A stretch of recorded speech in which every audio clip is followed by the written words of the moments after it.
Hello students, आपका एक बार फिर स्वागत है हमारी यूट्यूब चैनल गुरुवंता में। तो डेली रूटीन के बाद आपके लिए हम प्रेजेंट डेफिनेट का negative sentence and interrogative sentence से रिलेटेड आपको आज पढ़ाने वाले हैं। तो देखिए स्टूडेंट, स्टार्ट नाउ। हमने पहले आपके लिए पहचान बता दी थी कि प्रेजेंट डेफिनेट टेंस में नकारात्मक वाक्यों में डज नॉट या डू नॉट का प्रयोग किया जाता है। डज नॉट का प्रयोग हमारे सिंगुलर सब्जेक्ट के साथ किया जाता है और डू नॉट का प्रयोग प्लूरल सब्जेक्ट के साथ किया जाता है। तो अब हम सेंटेंस बनाएंगे, ट्रांसलेट करेंगे हिंदी से इंग्लिश में। क्योंकि हमारा जो परिवेश है यहाँ पर ज़्यादातर सब हिंदी का ही है रूरल एरिया में, तो इस वजह से आपके लिए ट्रांसलेशन बहुत ही ज़रूरी है। तो देखिए, सबसे पहले देखते हैं सेंटेंस। नेगेटिव सेंटेंस नंबर 1, यह घोड़ा तेज नहीं दौड़ता है। यह घोड़ा तेज नहीं दौड़ता है। नंबर 2, वह कभी भी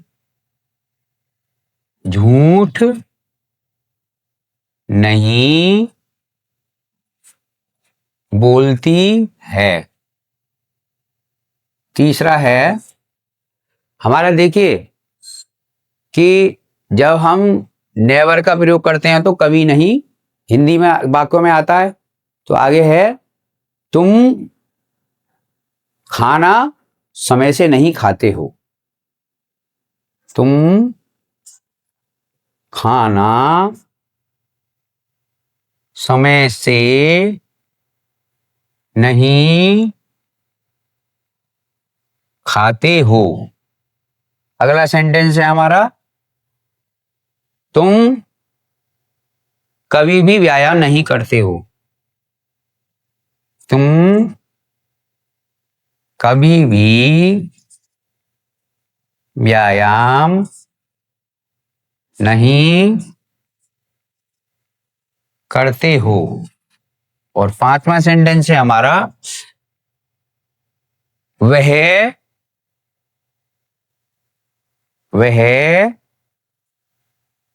अपने माता पिता का कहना नहीं मानता है।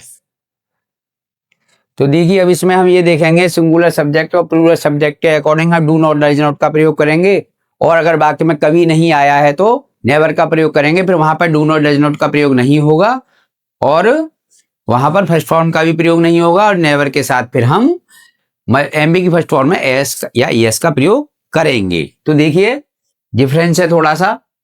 यह घोड़ा तेज नहीं दौड़ता है। दिस हॉर्स, क्योंकि सिंगुलर सब्जेक्ट है ये, this horse does not run fast.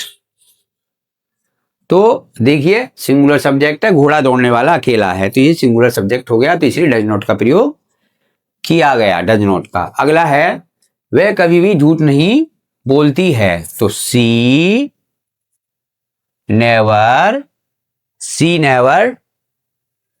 Tales a lie.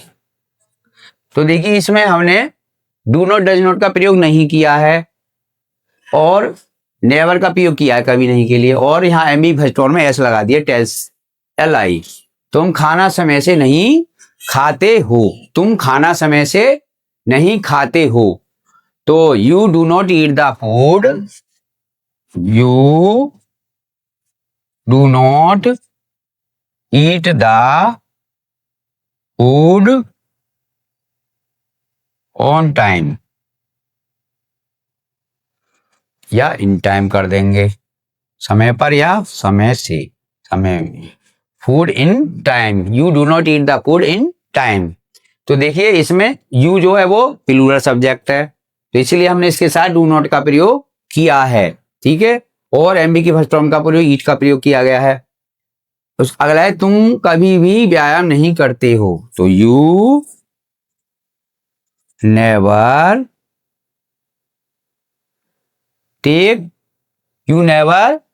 Take exercise. तुम कभी व्यायाम नहीं करते हो। अगला है वह अपने माता पिता का कहना नहीं मानता है, तो he does not obey his parents. तो ये हमारे प्यारे स्टूडेंट्स, ये हमारे जो है नेगेटिव सेंटेंस हो गए। इसमें डिफरेंस यही है कि डू नॉट डज नॉट का प्रयोग हम जब नहीं करेंगे जब नेवर का प्रयोग होगा, यानी कभी नहीं। अगर सेंटेंस में आता है तो ये भी प्रेजेंट डेफिनेट के नेगेटिव सेंटेंस हो गए। अब देखिए इंटेरोगेटिव सेंटेंस, तो सबसे पहले हम बनाते हैं फॉर्मूला। ये क्या है कि पहले तो वही वे सेंटेंस प्रेजेंट डेफिनेट जो क्या से शुरू होते हैं, और दूसरे वे जो क्वेश्चन वर्ड जिनके वाक्यों के हिंदी वाक्यों के बीच में आते हैं। तो उसके लिए हमें देखा फर्स्ट टाइप फॉर्मूला देखिए कैसा है, जो स्टार्टिंग होते हैं कैसे क्वेश्चन वर्ड से। तो helping verb plus subject plus MB first plus object और क्वेश्चन मार्क, ये हमारे दो फॉर्मूले हो गए। दूसरा सेकंड टाइप फॉर्मूला जो क्वेश्चन वर्ड बीच में आते हैं, यानी प्रश्नसूचक शब्द हिंदी वाक्यों के बीच में आते हैं। तो देखिए सबसे पहले question word plus helping verb जो हमारी वो हो गई। हेल्पिंग वर्ब शो कर लेते हैं यहाँ, डू ऑब्लिक डज। ऐसे यहाँ पर हम शो कर सकते हैं हेल्पिंग वर्ब, जो पता ही है पहले इंटरव्यू आया है। तो देखिए डू और डज प्लस शो इसीलिए करेंगे कि हम ये अगर भूल जाते हैं तो याद करने के लिए हमें शो करना पड़ेगा। डू और does plus subject plus object और प्लस क्वेश्चन मार्क। इसके बाद में एक थर्ड फॉर्मूला और हम बना लेते हैं। इसमें आपका question word plus helping verb plus subject plus इसमें नोट और ले लेते हैं, नोट प्लस ऑब्जेक्ट और प्लस क्वेश्चन मार्क। ये हमारे तीन डिफरेंट टाइप के तीनों फॉर्मूले हो गए। एक तो स्टार्टिंग हेल्पिंग वर्ब, एक स्टार्टिंग क्वेश्चन वर्ड, और इसमें बीच में नोट लगा हुआ है, यानी ये हो गया इंटेरोगेटिव नेगेटिव सेंटेंस कहेंगे इसको, इंटेरोगेटिव नेगेटिव सेंटेंस। अब इसके एग्जांपल समझ लेते हैं। तो देखिए सबसे पहले, क्या वह पैदल स्कूल जाती है? क्या वह पैदल स्कूल जाती है? Question mark. तो does she go to school on foot? ये हमारा हो गया अगला सेंटेंस। अगला है, क्या तुम प्रतिदिन नहाते हो? क्या तुम प्रतिदिन नहाते हो? तो do you bath every day? Do you bath every day. अगला है तीसरा, तुम कहां रहते हो? तुम कहां रहते हो? तो देखिए क्वेश्चन वर्ड बीच में आ रहा है, तो यहां ले लेंगे हम वेयर। डू फॉर्मूले के अकॉर्डिंग डू रहेगा subject, you plus object, where do you live manifest, और इसमें ऑब्जेक्ट है नहीं तो इसीलिए क्वेश्चन लगा देंगे। नंबर 4 अगला है, वह औरत क्यों रोती है? वह औरत या महिला, वह महिला या औरत लिख लो, ठीक है। क्यों रोती है? तो देखिए क्योंकि why does that women that women weep. अब इसके बाद हमारा एक सेंटेंस आ रहा है, इसमें नेगेटिव भी आ रहा है। क्या तुम समय से खाना नहीं खाते हो?